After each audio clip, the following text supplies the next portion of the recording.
আরে রতন, তুই আবার ওই পচা মাছ নিয়ে আমার হোটেলে এসেছিস কেন? বারে দিদি, তোমার হোটেলে তো এখন কেউ নেই। পচা মাছ তোমাকে দিলেও কেউ দেখবে না।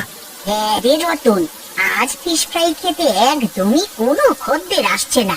বুঝতে পারছি না এই বৃষ্টির ভেতরে সবাই আসছে না কেন। আসবে কি করে দিদি?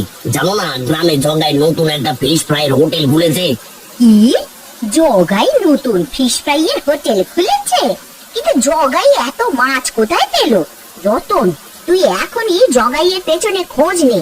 দেখ তো জগাই এত দামি মাছ কোথা থেকে কিনছে। ঠিক আছে দিদি, ঠিক আছে, আমি এখনই খোঁজ নিচ্ছি।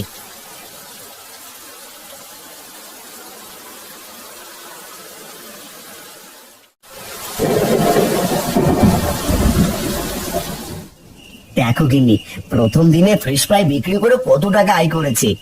এই সবই হয়েছে ওই মৎস্যকন্যা আর জাদুর জালের জন্যে।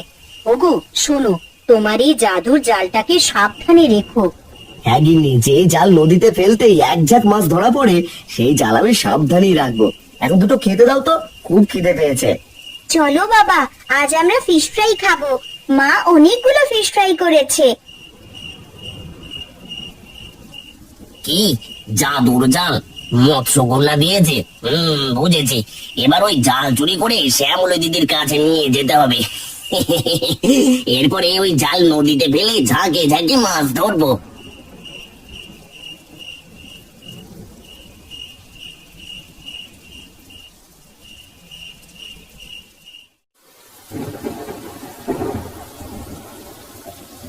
বলি ও রতন, এই জালে কাজ হবে তো? হ্যাঁ দিদি, কাজ হবে। আর একবার কাজ হয়ে গেলে তোমাকে আর পচা মাছের ফিশ ফ্রাই করতে হবে না। তাই যেন হয় রে রতন, এই পচা মাছের ফিশ ফ্রাই আজকাল আর কেউ খেতে চায় না। দিদি, এবার তাহলে আমি জালটা নদীতে ফেলি। আরে দেখো দিদি, দেখো, এক ঝাঁক মাছ জালে ধরা পড়েছে। হ্যাঁ রে রতন, আরে এই মাছ দিয়ে তো আমি 3 দিন ফিশ ফ্রাই করতে পারবো। শোন না রতন, তুই আর একবার জাল ফেল দেখি। কিন্তু দিদি, একবারের বেশি ফেললে মাছ যদি না ওঠে? আরে উঠবে না কেন, অবশ্যই উঠবে। তুই জাল ফেল তো। ঠিক আছে দিদি। ওরে বাবা রে, এ তো সাপ গো দিদি, পালাও। কি? সাপ? ওরে ও রতন, আরে আমার জন্য একটু দাঁড়া রে। আহ আহ, মরে গেলাম, এত সাপে কেটেছে আমায়। ওরে বাবা রে, ওরে বাবা রে।